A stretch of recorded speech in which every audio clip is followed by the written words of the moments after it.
여러분 안녕하십니까, 이영선입니다. 오늘은 이번에도 신의 한 수라는 제목으로 이영선의 성동원도 시작하겠습니다.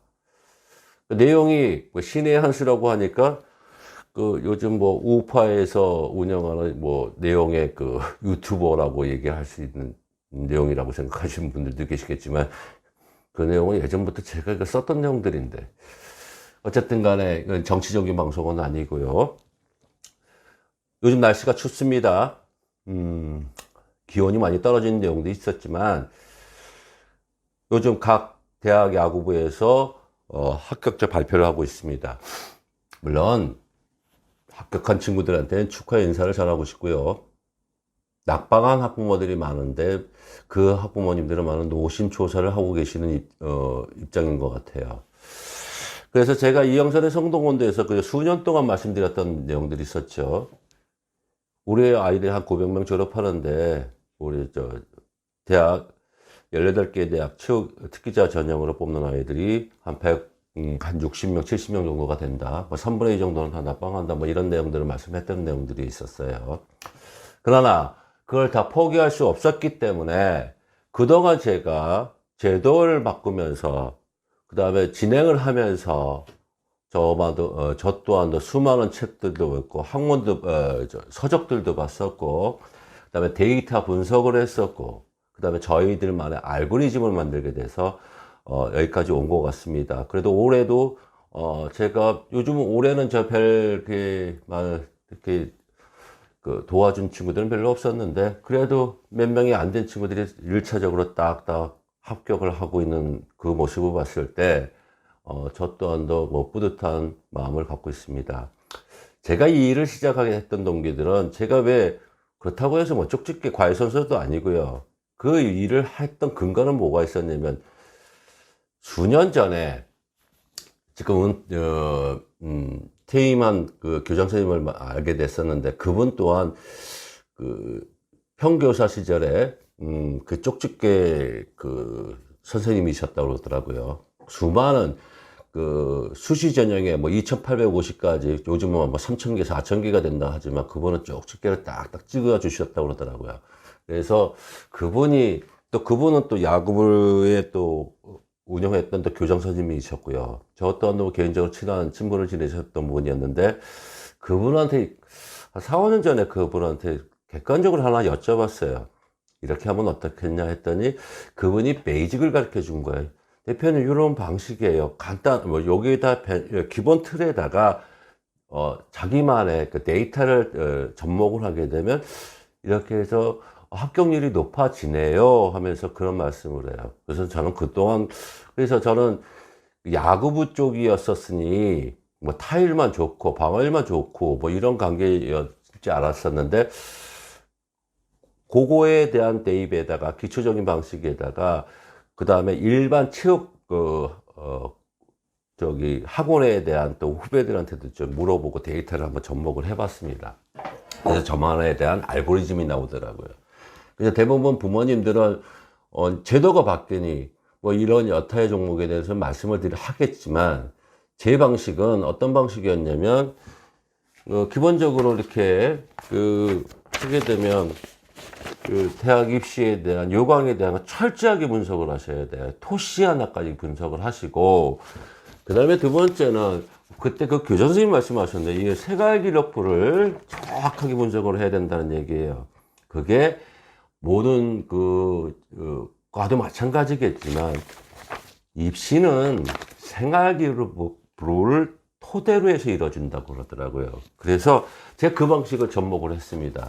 그래서 제가 이영선의 성동원대에서 그동안 누누이 얘기했던 거는, 여러분들 기록지보다도 일단 첫째적으로 생활기록부가 우선입니다가 제가 말씀을 드린 적이 많을 거예요. 그건 이영선의 성동원도 칼럼에서도 말씀드렸던 부분이에요. 근데 여러분들 그분을 몰랐다는 얘기예요.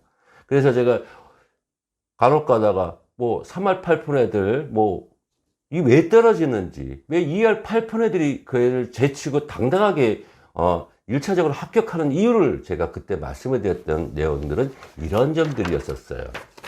그래서 제가 이런 점들 했더니 요번에도 그런 방식으로 해갖고 합격하는 놈들이, 친구들이 너무 많아서 이런 방식으로 대비해서 접목을 시켰더니 이번에도 우리 학생 야구선수 친구들이 당당하게 1차적으로 합격을 하더라고요. 그 친구가 그렇다고 타율이 높은 친구가 아니었었거든요. 그 다음에 두 번째는 뭐가 있냐면, 토대는 생활기록부를 토대로 해야 된다. 그 다음에 각 학교마다 입시공학에 대해서 어느 학교는 내신이 몇 프로고, 그 다음에 내신을 볼 줄을 모르시는 분들이 많단 말이에요.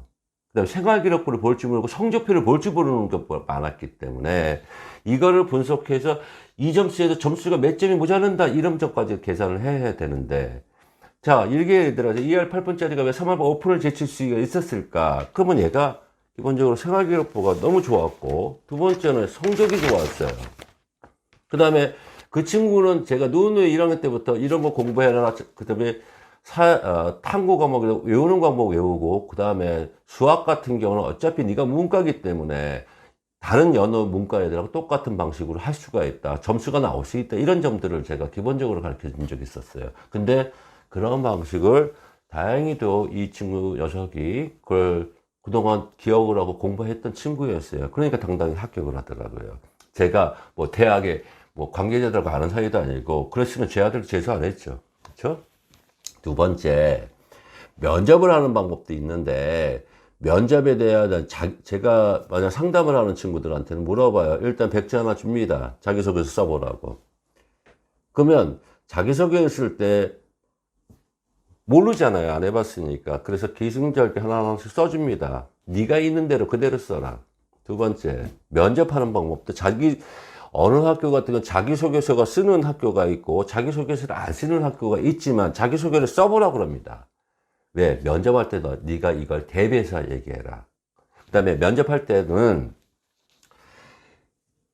애들이 그동안 운동만 했기 때문에 여기 있는 머리에 있는 방식들을 여기서 말이 안 나봐요. 스피킹, 그러니까 내추럴 스피킹이 안 된다는 얘기죠. 이걸 훈련을 시켜야 되는데 학원 같은 것도 다니지 마라. 그래서 자기소개서에 있는 거 네가 한번 써보고, 두 번째는 이거에 대한 내용을 선생님하고 면접할 때 제가 돌발적인 질문을 합니다. 왜냐면 돌발적인 애들이 막히잖아요. 그 이유는 훈련이 안 됐다는 얘기입니다. 그래서 제가 생각할 때는 아이들이 훈련이 안 됐지만 여기서 있는 방식이 여기 안 나옵니다. 그래서 그 친구들한테 했던 얘기들은, 면접을 볼 때는 너희들은 대치동 학원 선생님 뽑는 게 아니고 아나운서 뽑는 거 아니다. 막혀도 괜찮은데 네가 있는 방식을 여기서 자연스럽게 목에서 자연스럽게 나와야 된다. 그 다음에 대부분 부모님들이 면접에 보는 방법들이 어떤 얘기했는데, 거기에 면접에 보게 되면 면접에 대한 내용들이 나와요. 그러니까 그 방식도 여기서 그 학교가 뭘 물어볼까? 이런 내용들이 있습니다. 그거에 대해서 나오는 거고, 그러니까 어떤 이제 자기소개를 쓸 때 뭐 애들 자체가 훈련이 안 됐으니까 제가 그래서 1학년 때부터 일기 쓰는 방법을 가르쳐줘요. 일기 한 번씩 써봐라. 일주일에 한 번씩 써봐도 되고, 맨날 핸드폰 보고 이렇게 보지 말고 핸드폰을 보더라도 유튜브를 보더라도 네가 관심되어 있는 사항들을 봐라. 그 다음에 한자, 두자, 네가 이제 필기를 한번 써보고, 그 다음에 운동 시간에 이동거리 힘들겠지만 네가 생각하는 그 과목에 대한 것들을 한 번씩 읽어보고 되풀이하고, 그 다음에 시험을 보더라도 네가 아는 걸 한 번씩 풀어봐라. 그게 1, 2, 3학 다 답습이 되면 너에 대한 정답이 나올 수 있다. 그런 얘기를 했어요. 그러니까 이게 저만의 알고리즘입니다. 그 다음에 수많은 이제 데이터를 봐야 되겠죠. 데이터 보고 요번엔 이 대학에서 왜 이런 걸 했을까? 왜냐면 요번에는 이 대학에서 왜 이렇게 뽑았을까? 근데 대부분 보게 지난해에는 이렇게 됐는데 뭐 올해는 어떻게, 지난해 거 볼 필요 없어요. 3년간, 3, 4년간을 통계적으로 보고 데이터를 뽑아야 되는데, 물론 이 대신 자기만의 포커스를 맞춰서 정립을 해야 된다는 얘기입니다. 대부분들 뭐 나는 40이닝 던졌는데 50이닝 던졌는데 그거하고 무슨 상관이 있어요. 그 학교에서 50인용 뽑는 거 아니잖아요. 그러니까 그 학교에서 보는 베이직의 클래스가 있어요. 그 학교에서 딱 25이닝이 이제 베이직이다. 그럼 25이닝과 50이닝 똑같다는 얘기예요. 그 학교 베이징에서 자, 뭐 2할 8푼 이상이 뽑는다. 2할 8푼에 3할 5푼하고 똑같다는 얘기거든요. 그거에 대한 대비는 여기 왜 내 아들의 성적에 대비하지 마시고 아무리 봐도 저 학교 짜고 쳤다 고스톱이야 했다 이런 얘기 하지 맙시다. 왜냐면 그랬다가 그 학교에서 이 학생에 대해서 그거라고 목숨 내밀 일이 있어요? 그건 아니겠습니다. 그래서 제가 말씀드렸던 얘기는 자, 제가 지난번에도 제가 방송에서 언급했던 내용들이 있는데 요즘 뭐 컨설팅이라고 얘기를 많이 해요. 그래서 엑셀 작업하고 딱딱 대비합니다. 그건 컨설팅이 아닙니다. 그리고 두 번째, 막판대에서 와갖고 찍어대는 제가 부채도서도 아니고요. 그러니까 제가 제 방송에서 누누이 말씀드리잖아요. 첫째적으로 생활기록부가 기본이 돼야 된다. 그 말씀을 드립니다. 이거에 기초 작업에 들어가야 되고 어느 학교는 정성평가를 보는 학교가 있어요. 그러니까 생활기록부가 우선이 돼야 되는 부분. 그 다음에 두 번째는 기록지에 대한 문제. 그 다음에 세 번째는 그다음 종합적으로 데이터를 할 수 있는 이제 면접을 볼 수 있는 자기소개 쓸 수 있는 능력 배양할 수 있는 거를 기본적으로 해야 되지 않겠나 생각합니다. 앞으로는 내년부터는 최저학력제를 도입을 해서 내신에 대한 총 그랜드 토탈 25% 내해야지 최저학력제 통과를 해야지 원서에 대한 취합을 한다는 대학들이 벌써 연대, 고대, 성대까지 나왔고 그 다음에 그 밖의 대학도 이제 추가가 될 전망이고요. 그리고 아마 그렇게 되게 되면은 내년부터는 아마 합격자 발표가 아마 12월, 서울대처럼 12월 정도가 되지 않겠나 이런 생각을 합니다. 아무쪼록 그 세상은 변하고 있습니다. 변하는데 대비를 못하고 있고 옛날에 과거 방식의 관행에서 벗어나기를 바라시고 이제는 그 제가 아까도 말씀드렸던 그 비밀이 있다는 거는 생활기록부 그 다음에 내신 성적, 그 다음에 봉사실적 그런 거 생각하지 마세요. 봉사실적으로 막판에 하고 30시간, 40시간 그런 거 중요하지 않습니다. 그래서 그 다음부터는 뭘 보셔야 되냐.